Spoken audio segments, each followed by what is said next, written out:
You may remember the Lehman Brothers story of 2008. It triggered a global financial crisis. So the question is history repeating itself? Is another Lehman-like episode in the making? First, the Silicon Valley Bank, and then the Signature Bank. This one is based in New York. Yesterday, regulators had to shut it down. And these are America's biggest bank failures since 2008. The bank closures have spooked the world.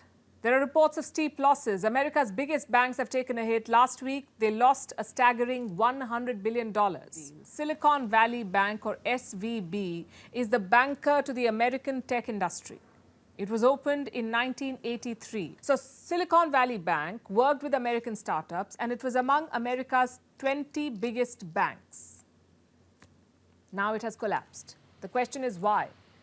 And this is the interesting part. For a bank serving the tech industry, the SVB collapsed in a rather old-fashioned way. There was a bank run. People were taking out their money. The bank could not pay its depositors. It went broke, and so regulators had to shut it down. Next question, why could it not pay its depositors? Where did the money go? You could say this was a perfect storm. It began when the pandemic hit. The internet became the world's lifeline. So tech companies made money. They became more valuable. They grew in size. They raised funding. And where did they take this cash? The funds that they raised, where did they put this money? In the Silicon Valley Bank. Just look at the numbers. Between 2020 and 2022, bank deposits at SVB, Silicon Valley Bank, tripled. From $62 billion, they jumped to around $175 billion, which means Silicon Valley was flush with cash. And these were not complex deposits. It was just money lying in a bank account. Think of it like your savings account or a fixed deposit. These tech companies trusted SVB to take care of their cash. And what does a bank do with its cash? It gives out loans. That's how banks make money.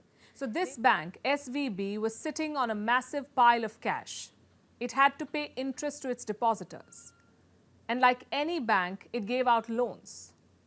Do you know who got these loans? The American government.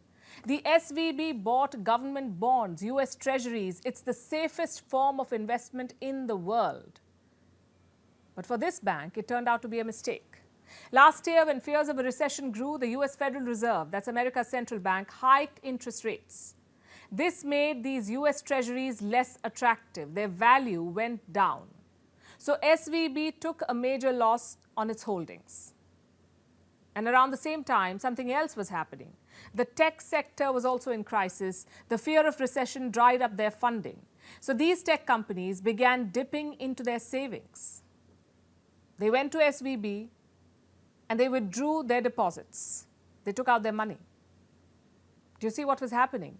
The Silicon Valley Bank was being squeezed. On one hand, its investments were in a loss. On the other, its customers wanted their money back. The bank needed cash, so it decided to dump some of its bonds. This caused a loss of $1.8 billion. Suddenly, everyone was nervous. Next thing you know, SVB customers began lining up outside the bank. They all wanted their money back. By then, it was too late. The bank was insolvent. It was out of money. The regulators had to step in. They had to shut down the bank. The British government is concerned too. That's because Silicon Valley Bank had a presence in the UK as well. HSBC acquired it today.